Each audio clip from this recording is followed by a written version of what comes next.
예, 하나님이 주신 것이다. 누가 주셨느냐? 하나님께서 주신 것이다. 하나님께서 우리에게 뭘 주셨냐? 은혜를 주셨다는 겁니다. 특별히 어떤 은혜를 주셨을 것 같습니까? 예, 구원의 은혜를 줬습니다. 우리에게 생명의 은혜를 줬습니다. 그럼 우리는 뭘 지켜야 하겠습니까?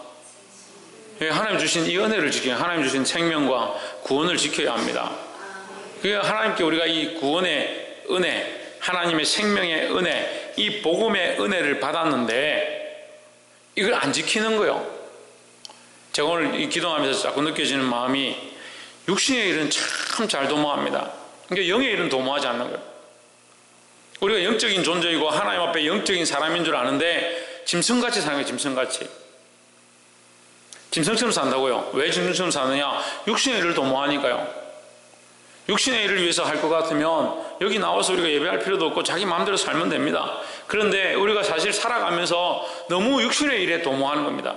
육신의 일에 사로잡혀 가는 겁니다. 그렇게 하고 있으면서 잘하고 있는 줄 착각하는 겁니다.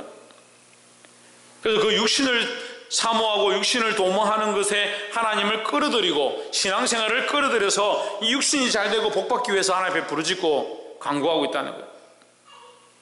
결국 영적인 일을 도모하는 게 아니라 육신의 일을 도모하고 있는데 그걸 못 보는 겁니다.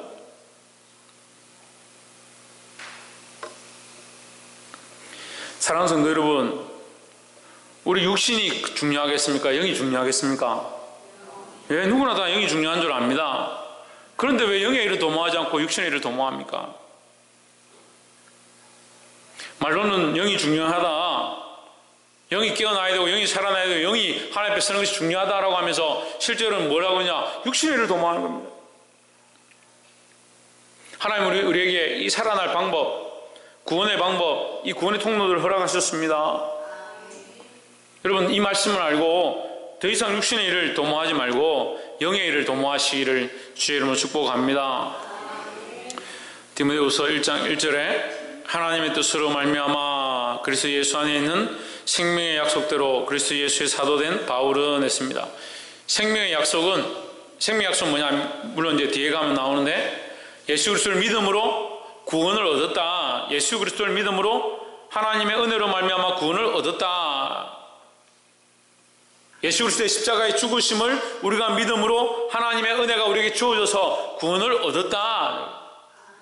그게 뭐냐? 생명의 약속이다. 그러니까 우리는 생명의 약속을 받았다는 거예요. 생명의 약속을 받았다는 것은 뭘 받았다는 겁니까? 홍진우는 뭘 받았다는 겁니까? 박이선 뭘 받았다는 겁니까? 아, 그래, 구원이지. 그래, 생명의 약속을 받았다 이렇게 하면 뭘 받았다는 거요? 내가 아무나 성경이한테 내가 다이아 반지를 주기로 약속했다. 그러면 성경이는 뭘 받게 되는 거요? 다이아 반지를 약속받은 거잖아요. 뭐가 어렵습니까? 생명의 약속을 받아서 우리는 뭘 약속을 받은 겁니까? 생명을 약속받은 거라고, 생명을. 구원이죠. 물론 구원이죠.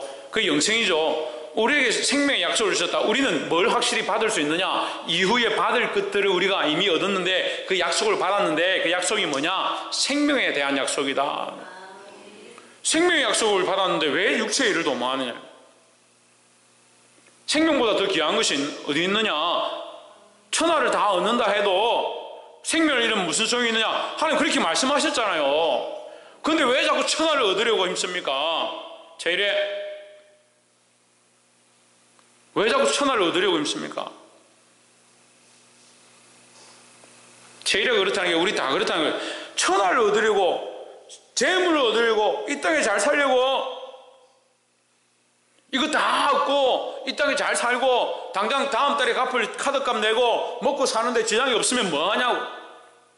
하나님 주실 생명의 약속을 잊어버렸다면 무슨 소용이 있냐는 거죠. 이 생명의 약속 우리가 이미 받았음을 기억하고 하나님 나라를 바라보고 사시기를 주의 이름으로 축복합니다.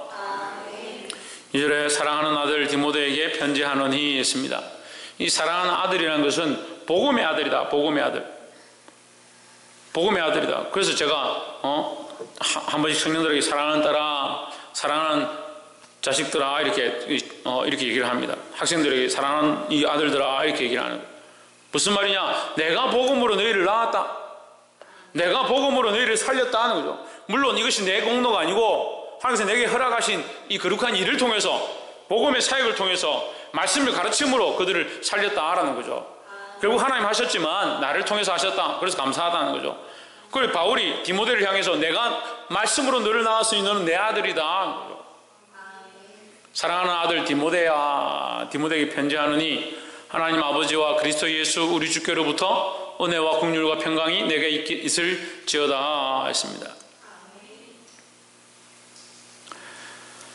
이건 이제 축복하고 문안하는 겁니다. 3절에 나의 밤낮 간구하는 가운데 쉬지 않고 너를 생각하여, 영적으로 얼마나 사랑하는지, 이 디모데를 얼마나 사랑하는지, 밤낮 간구하는 가운데 쉬지 않고 너를 생각한다. 두 가지 얘기가 있습니다. 밤낮 간구한다.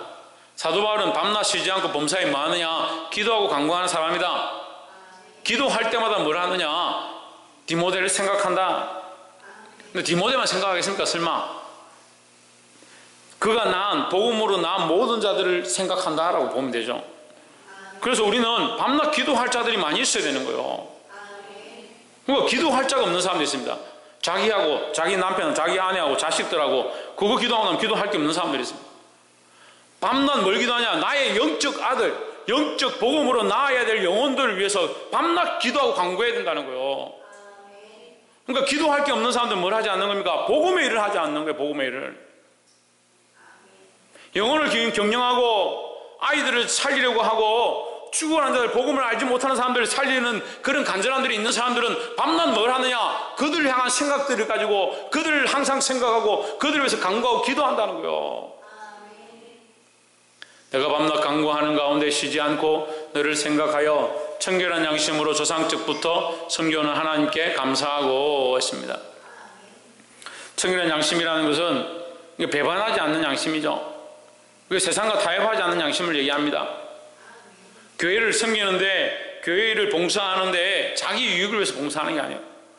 돈 받고 잘 먹고 잘 살고 호의호식하고 자기 목숨을 위해서 교회를 섬기는 게 아니고 영혼들을 섬기는 게 아니에요. 그렇게 생각하는 것이 화인 맞은 양심이라는 거예요. 우리 하나님 앞에 청결한 양심을 가지고 있어야 된다는 거예요. 하나님께서 내게 생명을 주셨는데 이 생명을 주셨음을 감사하는 마음으로 어떻게 되냐? 생명을 살리는 일을 해야 되는 겁니다. 그래서 우리는 두 가지 기경을 해야 돼요. 두 가지 기경. 두 가지 경영, 두 가지 기경을 해야 되는데 내 안을 기경하고 내게 주어진 영혼을 기경하고 내 안을 경영하고 내게 주어진 영혼을 경영해야 되는 거예요. 4절에 내 눈물을 생각하여 너 보기를 원함은 내 기쁨이 가득하게 하려 함이니 했습니다. 너의 눈물, 나를 위한 눈물의 기도, 감옥에 갇힌 나를 위해서 네가 늘 기도하는 건 내가 안다. 그래서 너를 보기를 내가 기뻐한다. 근데 내 기쁨이 가득하게 하려 함이니, 이 기쁨은요 인간적인 기쁨을 얘기하는 게 아니에요. 바울이 내가 너를 아끼고 사랑하니까 내가 너를 보기만 하면 기쁘겠다, 그런 의미를 얘기하는 게 아닙니다. 결국 네가 복음을 위하여 주를 위하여 싸웠고 그 복음으로 많은 사람을 살리고 있는 그 일을 보게 될 때 내가 기쁠 것이다. 너는 나의 기쁨이요 나의 면류관이다. 그 기쁨이요 면류관이 뭡니까? 너를 만나서 기쁜 게 아니라 네가 주를 위하여 살고 네가 예수 그리스도를 위하여 살고 그 복음을 위해서 살아가고 있는 그 모습, 그것이 나의 기쁨이요 나의 면류관이다는 거죠. 그래서 내 기쁨이 가득하게 하려 합니다. 왜? 이것은 나의 만족을 위한 것이 아니고 네가 복음으로 싸웠고 복음으로 이 교회를 섬기고 있는 모습이 결국 나에게 기쁨을 줄 것이다. 그것이 나의 기쁨이다 하는 거죠. 5절에 이는 내 속에 거짓이 없는 믿음을 생각함이라. 이 믿음은 먼저 내 외조모 로이스와 내 어머니 유니게 속에 있더니 내 속에도 있는 줄을 확신하노라 했습니다. 자, 이 말씀은 너희 조상으로부터 물려받은, 뭘 물려받았느냐? 믿음을 물려받았다. 어떤 믿음이냐? 거짓이 없는 진실한 믿음이다. 그러면 우리는 뭘 해야 되겠습니까? 우리는 뭘 해야겠습니까? 천정민 집사님 뭘 해야겠습니까? 신성경 뭘 해야겠습니까? 지훈은 뭘 해야겠습니까? 우리의 거짓없는 믿음을 후손들에게 흘려보내야 된다는 거죠. 내가 거짓 있는 믿음을 가지면 어떻게 돼요? 거짓 있는 믿음을 가지면 내 자식이 더 잘 아는 거예요. 내가 지금 진실한 믿음으로 살고 있는지, 내가 배반하지 않고 다른 소리 하지 않고 믿음으로 살고 있는지 자식이 아는 거예요. 자녀를 노엽게 하지 마라, 그 말씀을 전에도 제가 풀어서 드렸는데, 자녀를 노엽게 하는 게 뭐냐면 부모의 거짓말을 얘기하는 거예요. 부모가 하나님 앞에 진실하다 믿음으로 산다 하면서 겉으로는 진실한 척하면 속으로는 거짓말하는 겁니다. 배반하는 거죠. 내가 믿음이 있다 하면서 자식에게 믿음을 보이지 못하는 겁니다. 하나님 앞에 와서는 기도해라, 예배해라, 너 똑바로 살아라 하면서 자기는 집에 가서 엉망진창으로 살고 자기는 믿음으로 살지 않는데 자식이 볼 때는 그것이 얼마나 속이 상하겠습니까? 그런데 자녀에게 그걸 보이면서도 아무렇지도 않은 거예요. 문제는요,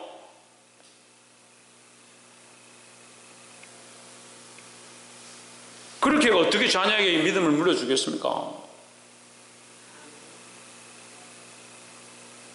제가 꾸며내서 얘기하는 게 아니에요, 여러분. 자꾸 말씀을 들을 때 목사님이 이거 뭐 들었고 저것 뭐 알고 뭐 보고 이래서 이렇게 하는 거지, 차라리 보고 알고 듣고 했으면 내가 이렇게 얘기하지 않죠. 부끄러워서 다 말 못하죠, 민망해서. 근데 말씀이 그렇게 하잖아요. 내 외조모 로이스와 내 외할머니 로이스와 내 어머니 유니게 속에 있던 뭐예요? 거짓이 없는 믿음. 그 믿음이 오늘 어디에 있다? 너에게도 있습니다. 그러니까 우리가 부모가 돼서, 또 영적 부모까지 다 포함하는 거예요. 영적 부모가 돼서 자녀에게 뭘 보여야 되냐? 믿음을 보여야 되는 거예요. 말로는 하나님 앞에 믿음으로 살아라, 예배를 드려야 된다, 하나님 앞에 나오는 이것을 거룩하게 여겨라, 이렇게 하면서 자기는 자꾸 쉽게 그것을 포기하고 타협하고,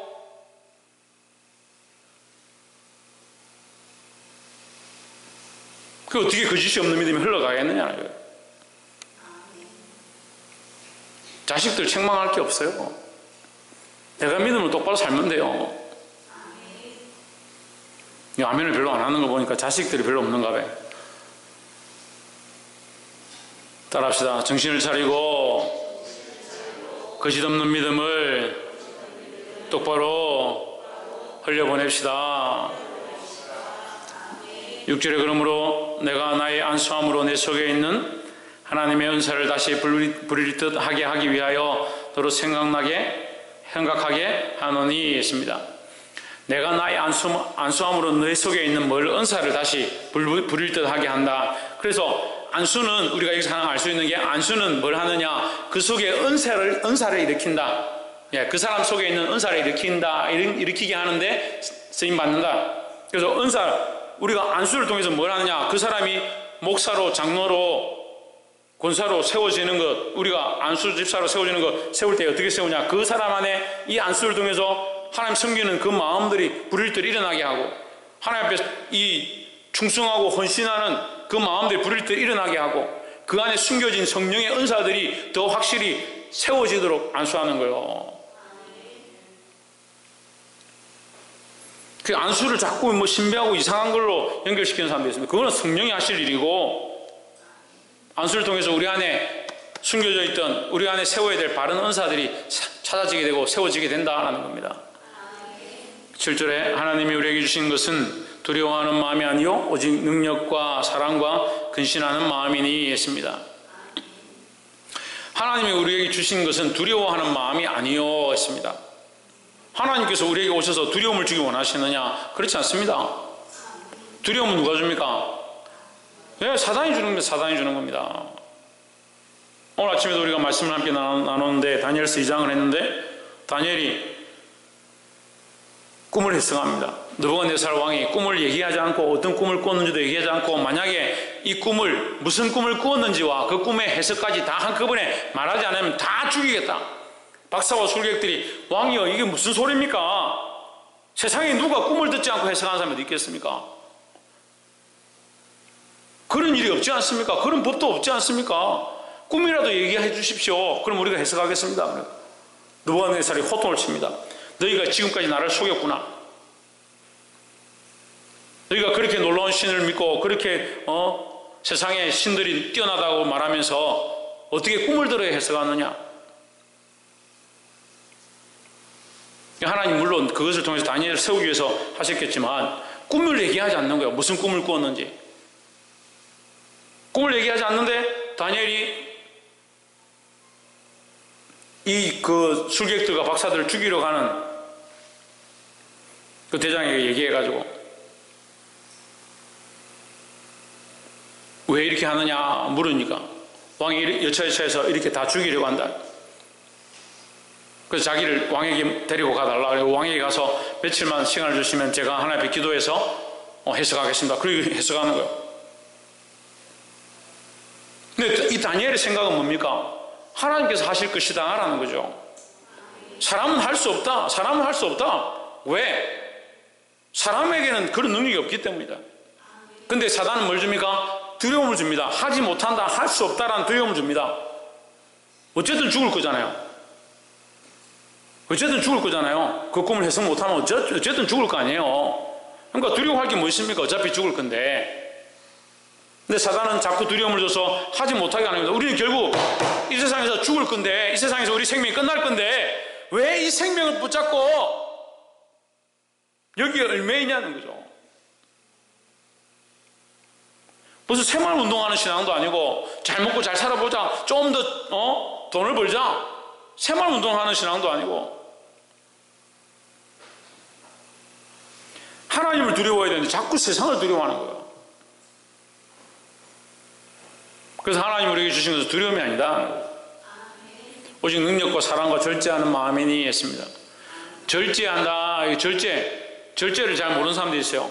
교회에서 절제를 잘 안 가르칩니다. 능력은 자꾸 삼하고 능력을 받아라, 능력을 받아라, 사랑이 넘치자, 우리 서로 사랑하자, 사랑으로 하나 되자, 그렇게는 하는데 절제는 잘 안 가르치는 거예요. 절제할 수 있어요. 절제를. 성령의 은사 가운데 절제가 얼마나 중요한지 압니까?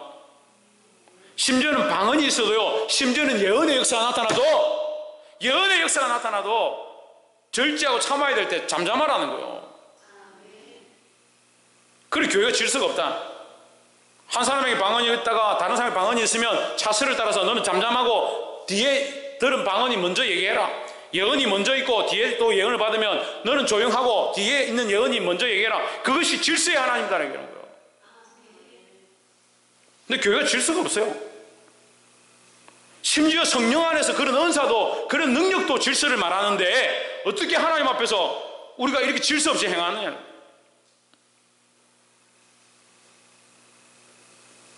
그러니까 하나님께서 세우신 종이나 그냥 일반 성도나 똑같다. 니도 니 욕하고 니도 니 욕하고.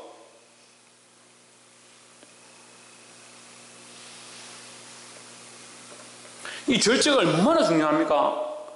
여러분 절제하지 못하면요 그 은사를 받지 않는 것이 오히려 낫다는 거예요. 잠이 많습니까? 잠을 절제할 수 있어야 됩니다. 정욕이 많습니까? 정욕을 절제할 수 있어야 됩니다. 잠을 자는 거 죄가 아니에요. 하지만 절제할 수 없으면 죄가 되는 겁니다. 정욕이 있는 거요 그 죄가 아니에요. 정욕으로 말미암아 범죄하면 죄고 그것이 마음을 넘어서면 죄죠. 근데 그걸 절제하고 주를 위하여 잘 쓰고 지혜롭게 쓰는 것이 문제가 안 됩니다. 하지만 절제하지 못하기 때문에 죄가 되는 거예요. 여러분 지혜로 들으시기 바랍니다. 바울이 뭐랍니까? 너희가 할 수만 있으면 장가가지 말고 시집가지 말고 하나님 앞에 충성된 자가 되라. 하지만 그렇게 할 수 없으면 할 수만 있으면 뭡니까? 절제할 수 있으면. 그 절제를 못하는 게 문제예요. 절제를 못하는 게. 죄송한 말씀이지만 요즘 시대에 말을 절제를 못해. 말을 얼마나 말을 다 잘하는지요. 이 사람 말 들으면 이 사람 말이 맞는 것 같고 저 사람 말 들으면 저 사람 말이 맞는 것 같아요. 다 맞는 것 같아요. 그리고 교회는 다 맞고 바른 소리 하는 사람밖에 없는 거예요. 참 무섭습니다. 십자가 앞에 하나님 앞에 뭔 할 말이 많습니까? 절제해야 될 줄 믿습니다. 옆에서 한번 보십시오. 성령 안에서 우리의 말과 생각을 절제합시다. 특별히 여러분 생각을 좀 절제하세요. 생각을 마땅히 생각할 그 이상의 생각을 품지 말라고 분명히 성경이 말하는데 한도 끝도 없이 생각하는 사람이 있습니다. 잠도 자지 않고 밤새도록 생각만 하는 사람도 있습니다. 결국 인고 끝에 뭐래요? 예, 인고 끝에 악수예요, 악수.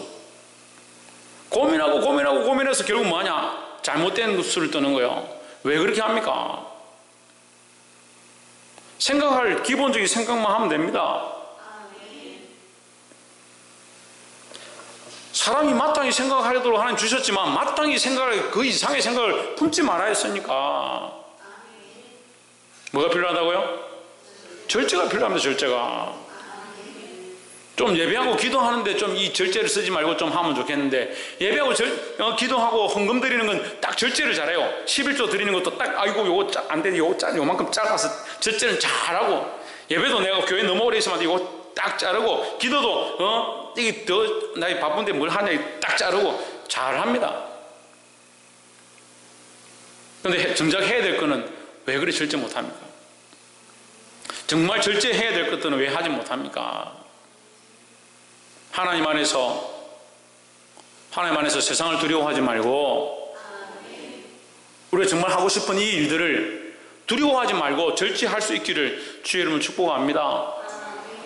8절에 그러므로 내가 우리 주의 증거와 또는 주를 위하여 갇힌 자 된 나를 부끄러워하지 말고 오직 하나님의 능력을 따라 복음과 함께 고난을 받으라 하십니다. 자, 주를 증언함과 또 주를 위하여 갇힌 자 된 나를 부끄러워하지 말고, 이 말은 두 마디로 하면 복음과 갇힌 나를 위하여, 주의 복음과 갇혀있는 나를 위하여. 누구를 위해 갇혔습니까? 왜? 주와 복음을 위해 갇혔습니다. 다시 말하면 주와 복음을 부끄러워하지 말고, 예, 부끄러워하고를 위에 7절에서 할 때는 두려워하고와 연결시킵니다. 그죠? 부끄러워하고와 두려워가 연결되어 있는 겁니다. 하나님은 두려워하거나 부끄러움이 하나님 아니다 하는 거죠. 그 하나님을 부끄러워할 필요 없고, 하나님 앞에 세상을 두려워할 필요가 없는 거예요. 그러니까 너는 내가 우리 주를 증언함과 또는 주를 위하여 갇힌 자 된 나를 부끄러워하지 말고 오직 하나님의 능력을 따라 복음과 함께 고난을 받으라. 그러니까 부끄러워하지 않으면 어떻게 됩니까? 부끄러워하지 않으면 반대가 어떻게 됩니까? 부끄러움의 반대가 뭐예요? 대답 안 하래요. 부끄러움의 반대가 뭐예요? 담대함이죠. 부끄러움의 반대는 담대함이죠. 부끄러움의 반대하니까 부끄러워하지 않는 것. 예. 그거 맞긴 맞지. 두려워함의 반대는 뭐냐? 두려워하지 않는 것. 그래, 맞긴 맞죠. 부끄러움의 반대는 담대함이 담대함. 담대하니까 내가 누구를 담대하냐? 하나님을 담대한 거예요. 하나님을 자랑하는 게 담대하고요. 하나님의 복음을 나타내는 게 담대하고요. 예수 그리스도를 자랑하는 게 담대해야 된다는 거예요. 여러분 삶에서 얼마나 이 자랑과 이 담대함이 있습니까? 이 복음과 주를 위한 담대함이 없으니까 뭐가 없느냐? 고난이 없다. 고난이 없다. 1장 8절 후반절에 얘기하고 있는 거예요. 너희가 복음이 없으니까, 이 복음에 대한 부끄러움이 없어야 하는데, 이 복음에 대한 부끄러움이 있으니까 고난이 없다. 복음을 담대히 전하고 부끄러워하지 않으면 뭐가 따르냐? 고난이 따른다. 그 복음으로 인한 어려움이 닥친다는 거죠. 하지만 그것이 우리에게 소망입니다. 그러니까 고난이 이꼴은 뭡니까? 고난이 이꼴은 소망입니다. 소망. 다시 한번 돌아봅시다. 고난이 왜 소망이냐? 우리가 천국의 구원과 하나님 나라의 그 생명에 대한 소망을 이미 받았으니까 이것을 부끄러워하지 않고 담대히 전한다. 그럼 뭐가 따르냐? 고난이 따른다. 그러면 우리는 그 고난을 통해서 뭐 어떻게 하느냐? 더 빨리 간다. 그 고난을 통해서 내가 더 확신을 가지고 더 주를 바라보게 된다. 그러니까 고난이 이꼴은 뭡니까? 더 새로운 소망이다 하는 거죠.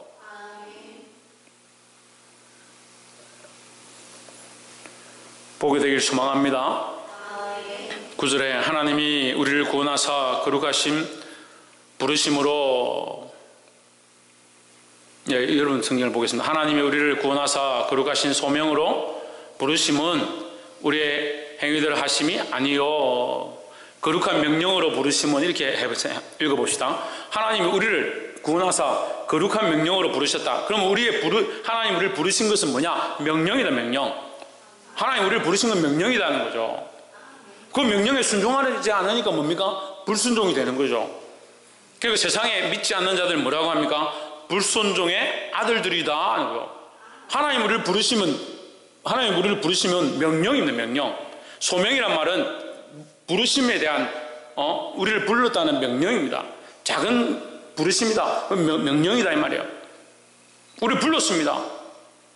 왜 그게 응답하지 않습니까? 이렇게 얘기하는 거예요. 그럼 믿지 않는 자들은 믿지 않음으로 심판을 받았느냐 할 때 믿지 않음이 뭡니까? 그게 불순종인 거예요. 불순종인 거예요. 하나님 우리를 구원하사 거룩하신 소명으로 부르심은 우리의 행위대로 하심이 아니요. 그러니까 우리의 행위로 부르심을 받은 것이 아니다. 우리의 행위로 여기 주님 앞에 나와 있는 것이 아니다라는 거죠. 오직 자기의 뜻과 영원전부터 그리스도 예수 안에서 우리에게 주신 은혜대로 하심이라.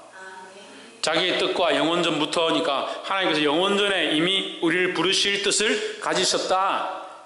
이것을 에베소서 말씀 통해서 뭐라 합니까? 에베소서 2장에 하나님께서 우리를 택정하셨다. 창세전에 택정하셨다. 미리 정하셨다라는 거죠.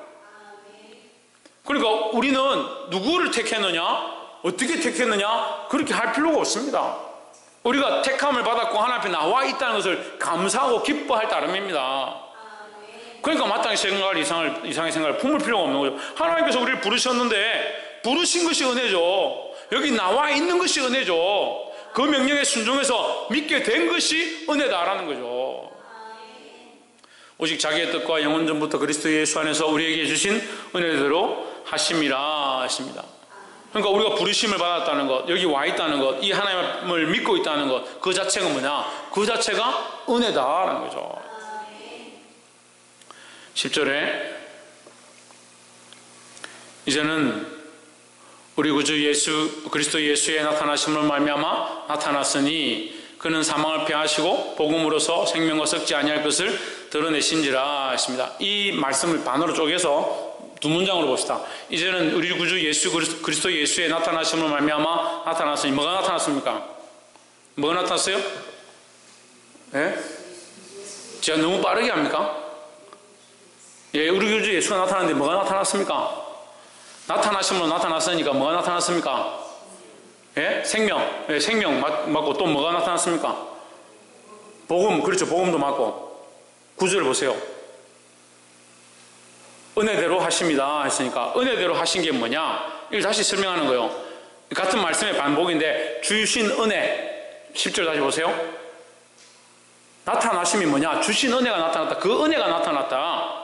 하나님의 은혜가 우리에게 나타났다. 이 하나님의 은혜가 나타났는데 어떻게 나타났냐? 예수 그리스도로 나타났다.